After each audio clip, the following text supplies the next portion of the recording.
నమస్తే, welcome to Magna TV. నేను ఆదిత్య. మహాకుంభమేళ ప్రయాగ్రాజ్లో జరుగుతుంది. 144 ఏళ్లకు ఒక్కసారి వచ్చే ఈ మహాకుంభమేళకు కొన్ని కోట్ల మంది భక్తులు వస్తూ ఉన్నారు. బట్ ఇంతమంది భక్తులు వస్తున్నా ఒక అమ్మాయి మాత్రం చాలా సెంట్రల్ ఆఫ్ అట్రాక్షన్గా నిలిచింది మహాకుంభమేళలో. ఆమె మోనాలిసా. మరి సోషల్ మీడియా ఇంపాక్ట్ అంటూ ఎక్కడో మధ్యప్రదేశ్లో ఇండోర్ నుంచి వచ్చినటువంటి ఆ అమ్మాయి ఈరోజు ఓవర్ నైట్ స్టార్ అయిపోయింది.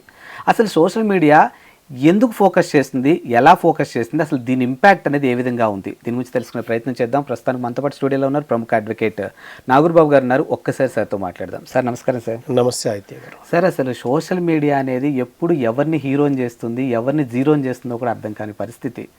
మహాకుంభమేళ 144 ఏళ్ళకి ఒకసారి వస్తుంది. చాలామంది భక్తులు, కొన్ని కోట్ల మంది భక్తులు, దేశ విదేశాల నుంచి భక్తులు. బట్ ఒక్క అమ్మాయి మాత్రం central of attraction. She Monalisa. పేరుకు తగ్గట్టుగానే మోనాలిసా లానే ఉంది. ఇప్పుడు ఆ అమ్మాయిని దాదాపుగా వైరల్ చేసేస్తున్నారు సోషల్ మీడియాలో. అసలు ఏంటి, ఎలా చూడవచ్చు దీన్ని? ఇది సోషల్ మీడియాని యూజ్ చేసుకోవటం ఒక విధంగా మంచిగా యూజ్ చేయొచ్చు, ఇంకొక విధంగా చెడుగా కూడా యూజ్ చేసే పరిస్థితులు కనిపిస్తూ ఉన్నాయి. మోనాలిసాని చూపించడం వల్ల మోనాలిసాకి జరిగిన మంచి ఏంటి? ఏం జరగలేదు. ఈరోజు కుటుంబ సభ్యులంతా ఆ అమ్మాయిని ఎక్కడైతే ఇండోర్ నుంచి ఇక్కడికి వచ్చిందో తిరిగి అక్కడికి పంపించే పరిస్థితులు. దీనివల్ల తనకి నష్టం జరిగిందా, లాభం జరిగిందా? 100% నష్టమే జరిగింది. నష్టమే జరిగింది. ఇప్పుడు social media over night star చేసే ఉపయోగం ఏంటి? తన కడుపు మీద కొట్టినట్టే కదా. ఒక విషయం మనం అర్థం చేసుకోవాలి. 21 సంవత్సరాల నుంచి 19 సంవత్సరాల లోపు ఉండొచ్చు అమ్మాయికి. అవును, ఆ అమ్మాయికి. తను ఒక 20 కేజీలు బ్యాగ్ వేసుకొని పూసలు అమ్ముకుంటా, అంటే తను అందాన్ని చూస్తున్నారే కానీ సోషల్ మీడియాలో తన దీనస్థితిని ఎవరు చూడలేకపోతున్నారు. తన ఆకలితో ఇండోర్ నుంచి పూసలు అమ్ముకోవడానికి అక్కడికి వస్తే మీకు తన అందం కనిపించింది. తను ఏం చదువుకుంది, ఎందుకు చదువుకోలేకపోయింది, తనకి ఇలాంటి పరిస్థితి ఎందుకు వచ్చింది, తన చుట్టూ ఇంకా చిన్న చిన్న పిల్లలు అలాగే పూసలు అమ్ముకుంటూ ఉన్నారు. మన భారతదేశానికి అసలు ఈ కర్మ ఏంటి? వీళ్ళంతా దేశ భవిష్యత్తును నించే పౌరులు, భావి భారత పౌరులు. ఇలాంటి వాళ్ళు పూసలు అమ్ముకోవడం ఏంటి? ఇది కదా మీడియా చూపించాల్సింది. మధ్యప్రదేశ్లో ఉన్న అక్షరాస్యత శాతం ఎంత, మహిళలు ఎంతమంది చదువుకుంటున్నారు, ఎంతమంది చదువుకోవట్లేదు, ఎందుకు మధ్యప్రదేశ్ నుంచి లేకపోతే ఇతర రాష్ట్రాల నుంచి హైదరాబాద్ నగరాలకి ఇలాంటి నగరాలకు వచ్చి పూసలు అమ్ముకుంటా, చిన్న చిన్న బెలూన్లు అమ్ముకుంటా మనకు రోడ్డు అమ్మటి స్ట్రీట్ కనిపిస్తూ ఉన్నారు.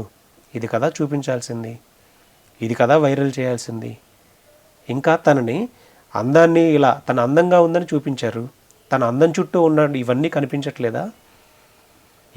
ఎక్కడో ఇండోర్ నుంచి తనకు అక్కడికి వచ్చింది అంటే ఉపాధి లేకనేగా. తను నిజంగా చదువుకొని చదివించగలిగే స్తోమత ఉండి తనని చదివించుంటే ఈరోజు అలా వస్తుందా పూసలు అమ్ముకోవడానికి? మన ఆంధ్రప్రదేశ్లో, తెలంగాణలో పిల్లలు ఈరోజు చదువుకుంటున్నారుగా. అలాగే మధ్యప్రదేశ్లో స్త్రీల పరిస్థితి ఎలా ఉందో ఒకసారి అర్థం చేసుకోండి. ఇప్పుడు మీరు హైదరాబాద్లో ఎక్కడైనా ట్రాఫిక్ సిగ్నల్స్ దగ్గర చూసారా? పెన్నులు అమ్ముకుంటా, చిన్న చిన్న బొమ్మలు అమ్ముకుంటా వస్తూ ఉంటారు. వీళ్ళంతా నార్త్ ఇండియన్స్. ఎందుకు? అక్కడ ఇంకా ఉపాధి లేకనేగా, అక్కడ ఇంకా పేదరికం ఉండబట్టేగా, అక్కడ ఇంకా నిరక్షరాస్యత ఉండబట్టేగా, అక్కడ ఉపాధి అవకాశాలు క్లియర్గా లేకపోబట్టే కదా. ఇది కదా మీడియా ఎక్స్పోజ్ చేయాల్సింది. భారతదేశంలో ఇంకా మన స్త్రీలు, మన అక్క చెల్లెళ్ళు, మన పిల్లలు ఇంకా ఇలా రోడ్ల మీద తిరుగుతూ ఉన్నారు. అది కదా చూపించాల్సింది. మధ్యప్రదేశ్లో ఉన్నటువంటి సుమారు 19,000 పర్ డే స్ట్రీట్ చిల్డ్రన్స్ తిరుగుతూ ఉంటారు మధ్యప్రదేశ్లో. స్ట్రీట్ చిల్డ్రన్, చదువు ఉండదు, రోడ్ల మీద ఎక్కడ పడితే అక్కడ పడుకుంటా, చినిగిన బట్టలు వేసుకొని, చిన్న గోనె సంచి తగిలించుకొని రోడ్ల మీద చిత్తకాయితాలు తిరుగుతూ ఉంటారు. హోటళ్లలో పనిచేస్తూ ఉంటారు. ఇవి కదా మార్చాల్సింది, సోషల్ మీడియాలో వైరల్ అవ్వాల్సింది. ఇవి కదా దేశ భవిష్యత్తును మార్చేది.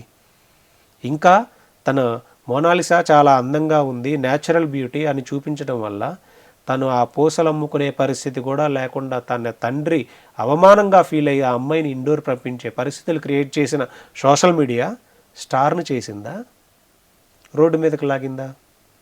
రోడ్డు మీద ఉన్న వాళ్ళు ఇంకా రోడ్డు మీదకి లాగింది. అంటే కొన్ని పరిస్థితులు సోషల్ మీడియాలో కొంతమందిని సెలబ్రిటీస్ చేస్తాయి. ఇప్పుడు రేణు మోండల్ అనే ఒక ట్రైన్లో ఒక సింగర్ని మనం చూసాం.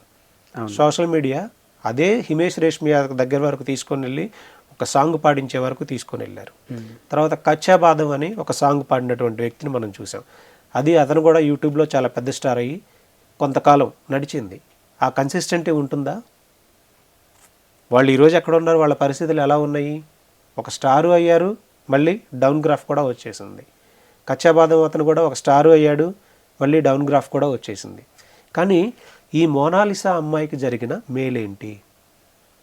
ఇప్పుడు తను అందంగా ఉంది, మేబీ ఒకవేళ మోడల్ ఆఫరింగ్ వస్తుందేమో. వస్తే రానుండి, వస్తే మనం ఆఫర్ చేయాల్సిందే. కానీ నేను ఆ కోణం చూడమని చెప్పట్లా. ఓకే, మంచి చెడు రెండు ఉంటాయి కాబట్టి దానిలో ఇప్పుడు ఆ కోణం చూస్తే మనం ఆ ఒక్కళ్ళే కాదు కదా, తన చుట్టూ చిన్న చిన్న పిల్లలు, తన కుటుంబ సభ్యులు, వాళ్ళ ఫ్యామిలీ మెంబర్స్, ఇంకా ఎంతోమంది ఆ ప్రయోగరాజ్కి చిన్న చిన్న పిల్లలు వచ్చి పూసలు అమ్ముకుంటూ ఉన్నారు. ఎందుకు వచ్చింది ఆ పరిస్థితి దేశ ప్రజలకి? ఆ ఎనాలిసిస్ కదా మనం చేయాల్సింది, దాని మార్పు దిశగా కదా మనం చేయాల్సింది. ఈ నేషనల్ మీడియా అంతా ఫోకస్ చేయాల్సింది అలాంటి అంశాల మీద కదా.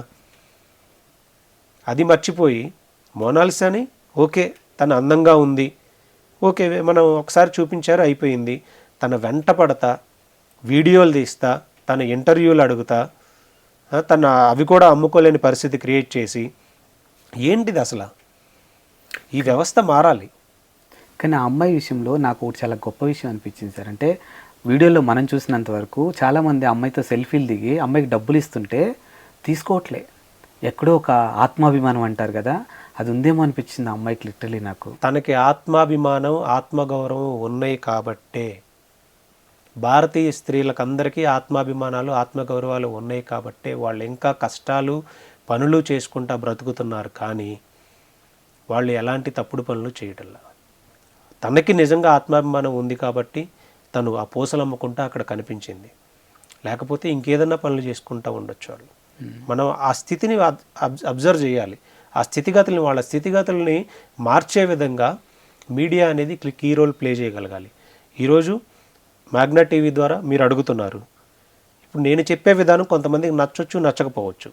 చాలా క్లియర్గా సోషల్ మీడియా అనేది మన స్థితిగతులను పెంచడానికి, మన దేశ అభివృద్ధికి ఉపయోగపడాలి. ఎక్కడైతే లోపభూయిష్టాలు ఉన్నాయో వాటిని బయట పెట్టగలగాలి. మోనాలిసా ఉన్న అందాన్ని చూపించడమే కాదు, ఆ అందం వెనుక ఉన్నటువంటి బాధల్ని, తను పూసలమ్ముతూ ఎందుకుంది అనేటువంటి కష్టాలని, వాడి కుటుంబ స్థితిగతుల్ని, ఇంకా అసలు దారిద్ర్యరేఖ దిరుగున మధ్యప్రదేశ్లో ఎంతమంది ఉన్నారు, ఎందుకు ఇలా రోడ్ల మీదకి వచ్చి అమ్ముకుంటూ ఉన్నారు, వాళ్ళ స్థితిగతులు ఎందుకు మారట్లేదు అని నేషనల్ మీడియా ప్రశ్నించాలి. మధ్యప్రదేశ్ ప్రభుత్వాన్ని, భారత ప్రభుత్వాన్ని ప్రశ్నించాలి.